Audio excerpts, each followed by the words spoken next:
Hey everyone, welcome to this channel and thank you for 1K subscriber. और इसी की खुशी में देखिए आपके लिए स्ट्रैटेजी वीडियो आ गई है। वैसे तो आप मांगते रहते हैं और आती नहीं है, but here am I and I know this time you need constant motivation. So आपकी निकिता मैम कहाँ पीछे रहने वाली है। अच्छा, स्ट्रैटेजी वीडियो से पहले ना हम आपको कुछ बताना चाहेंगे कि क्या क्या चीज़ें जो आपके पास होनी ही चाहिए बेटा, उसके बिना आपकी पढ़ाई शुरू होने का चांस ही नहीं है। ठीक है, तो आपके पास एक आपकी टेक्स्ट बुक होनी चाहिए। ठीक है, अच्छा ये देखो मैंने लिखा इस पॉइंट को पॉइंट नंबर 4 पे है, बट सिलेबस के बिना आपकी पढ़ाई नहीं होनी है।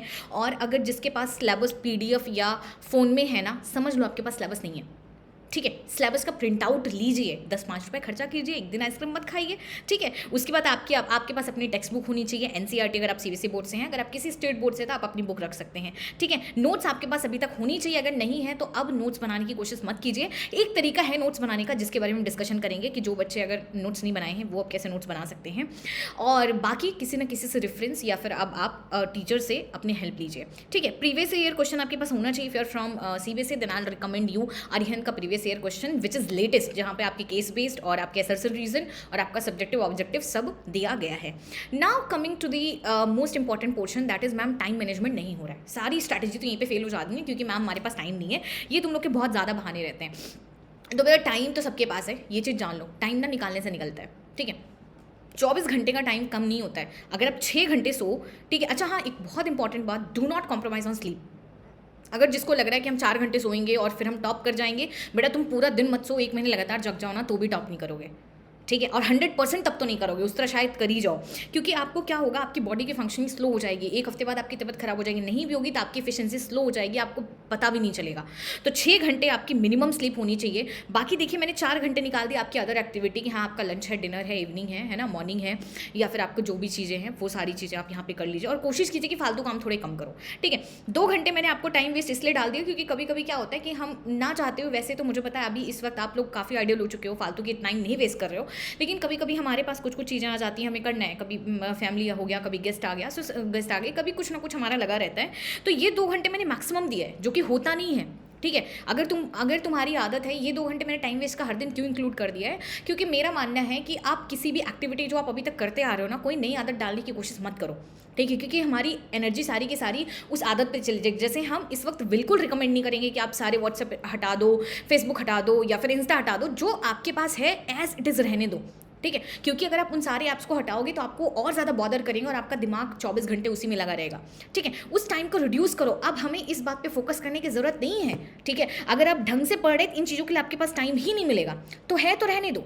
ठीक है, 2 घंटे में ठीक है, एक बार आप ओपन करके देख लो। अगर आपको एक इंस्टा चेक करने की हैबिट है सो मेंटेन इट, डोंट वरी। ठीक है, अभी इसको मत हटाओ और ट्रस्ट में हार्म नहीं करेगा।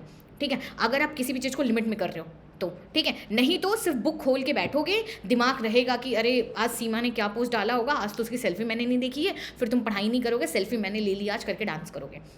ठीक है, सो डोंट डू दिस। आपका फोकस यहाँ पे होना चाहिए। फिर भी हमारे पास 12 घंटे हैं। 12 घंटे बेटा कम नहीं होता है।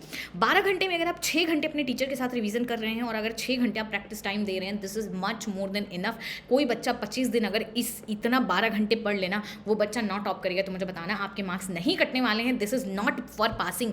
बोर्ड का सिलेबस, क्लास 12 का सिलेबस बहुत छोटा है और बेटा अब तो आपका आधे में डिवाइज हो चुका है। टोटल 6-7 चैप्टर हैं, ज़्यादा से ज़्यादा इससे ज़्यादा कहीं पे चैप्टर है ही नहीं है। ठीक है, तो अगर आप इसमें अब आप टॉप नहीं कर पा रहे हो तो फिर बहुत गलत चीज़ है।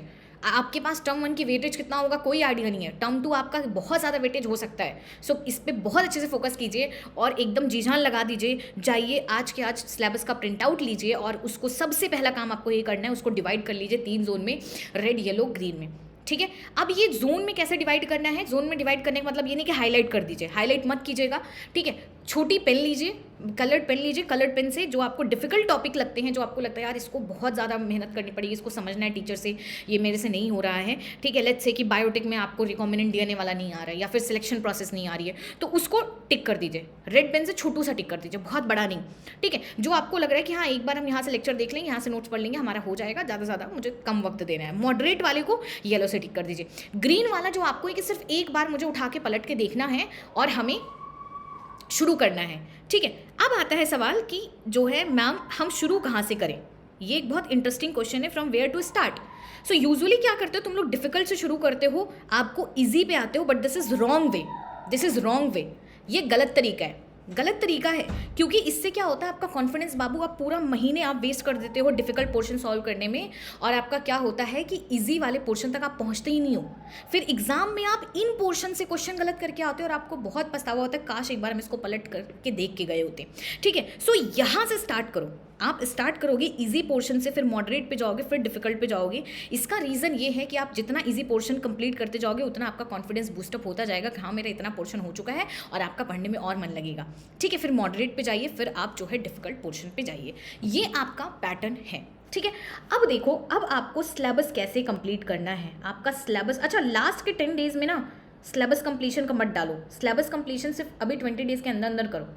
ठीक है, अब आपको एनसीईआरटी रीड करनी ही करनी है। एनसीईआरटी को रीड कीजिए। ठीक है, सिलेबस कंप्लीशन के आपके 2 तरीके, आप एनसीईआरटी रीड कीजिए। रीड करना है, कीवर्ड को अंडरलाइन कीजिए। ठीक है, कीवर्ड को अंडरलाइन कीजिए। अगर आप मेरे स्टूडेंट हैं तो आपके पास ये सारी चीज़ें ऑलरेडी होंगी।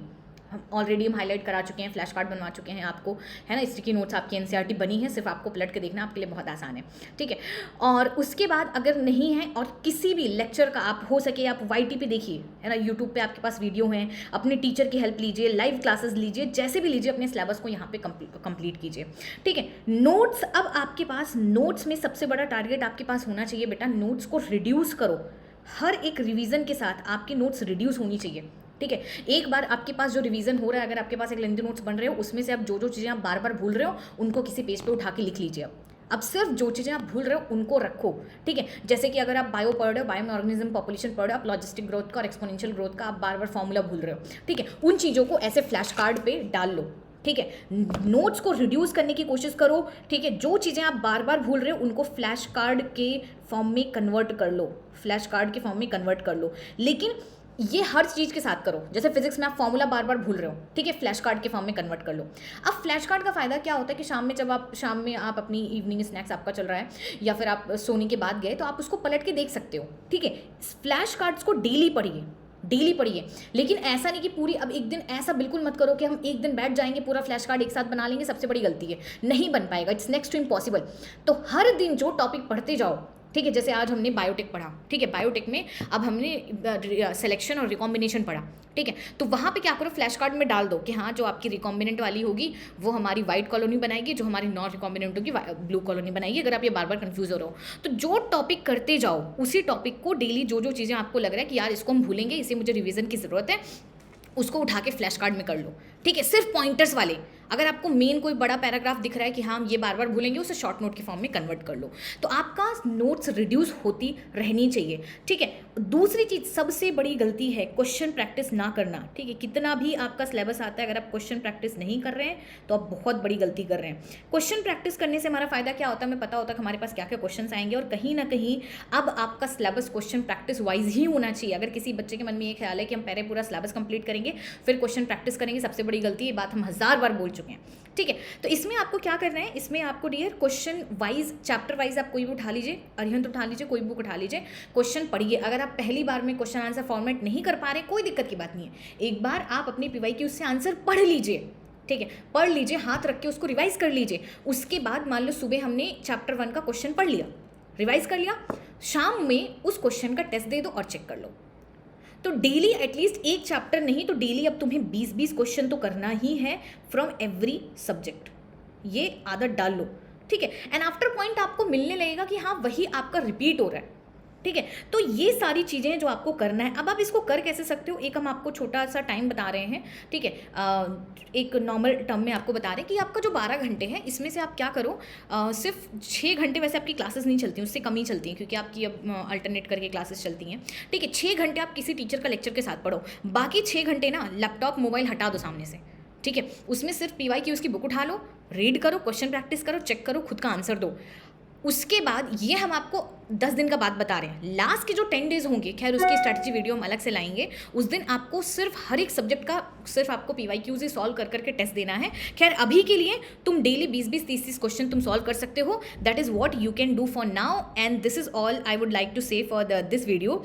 और बाकी आपके लिए ना बायो का हम पूरा टारगेट लेके आ रहे हैं, बायो का हम वीक वाइज टारगेट आपको वीडियो दे रहे हैं। आप उस टारगेट वाइज भी अगर आप फॉलो करेंगे, वहाँ पर हम आपको पूरी तरीके से गाइड कर देंगे कि हाँ आपको सिलेबस कहाँ से कंप्लीट करना करना है, कहाँ से आपको कंटेंट मिल जाएगा, कहाँ से आपको नोट्स मिल जाएगा, ठीक है। तो वो हम आपका अभी थोड़ी देर में अपलोड करने वाले हैं इस चैनल पे। So please stay updated over here and don't forget to share and subscribe and see you in the class.